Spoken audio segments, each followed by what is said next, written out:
এবার আল্লাহ পাক বলছেন, তোমরা আল্লাহর কাছে ক্ষমার আবেদন করো। কিসের ক্ষমা বলেন তো? কিসের ক্ষমা?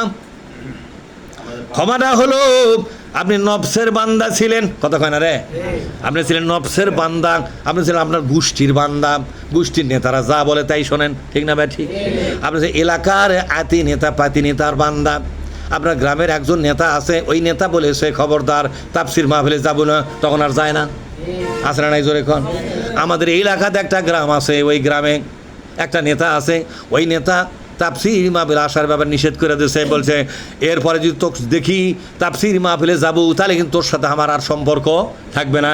সামান্য না হুমকি পায়া তাফসির মাহফিল ছাড়িয়ে দেয় বসে আছে। বলেন তো এই বান্দাকে আল্লাহর না নেতার? সব কিছু বিসর্জন দিয়া আপনাকে আল্লাহর বান্দা হয়ে আবার নতুন করে ইসলাম কবুল করতে হবে। তাহলে বিগত জীবনের যা অন্যায় করলেন, ভুল করলেন, অন্যায় এবং ভুলের জন্য ক্ষমার আবেদন করতে হবে কার কাছে? আল্লাহ বলছেন ও আনিস্তাগফিরু, তোমাদের দায়িত্ব হলো এখন আল্লাহর কাছে ক্ষমা চাওয়া। আল্লাহ নফসের বান্দা ছিলাম আর নফসের বান্দা হব না, এলাকার পাতি নেতা আতি নেতা নেত্রীদের বান্দা ছিলাম, তাদের আর কথা মানব না, তাদের বান্দাও হব না। আমরা শিরক করেছিলাম, শিরক আর করব না। বেদাত করেছিলাম, বেদাত করব না। ইসলামের ভুল পথে চলেছিলাম, আর ভুল পথে চলব না। এইভাবে করে নিজেকে আস্তে আস্তে ইসলামের পথে ফিরে নিয়ে আসবেন। অতীত জীবনের জন্য ক্ষমার আবেদন করবেন, নতুন করে ইসলামের জীবন আপনি শুরু করবেন। আল্লাহ কি বলছেন? সুম্মা তুবু ইলাইহি, সব বিসর্জন দিয়া আল্লাহর পথে ফিরে আসো। কার কথা? সব ছেড়ে দাও, নেতা ছেড়ে দাও, নেত্রী ছেড়ে দাও, ওইগুলা রাজনীতি ছেড়ে দাও, এবার কোরআনের পথে ফিরে আসো। কথাগুলো কে বলছেন?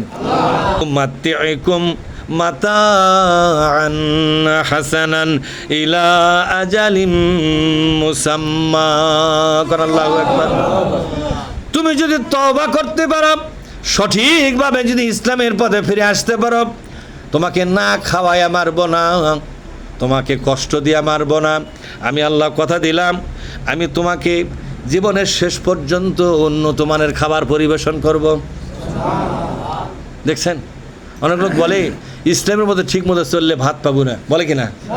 আর আল্লাহ এখানে কি বলছেন? ইউমাত্তিউকুম মাতাআন হাসানান, তোমাকে সর্বশ্রেষ্ঠ দুনিয়ার ভোগ সামগ্রী তোমার সামনে হাজির করবো আমি।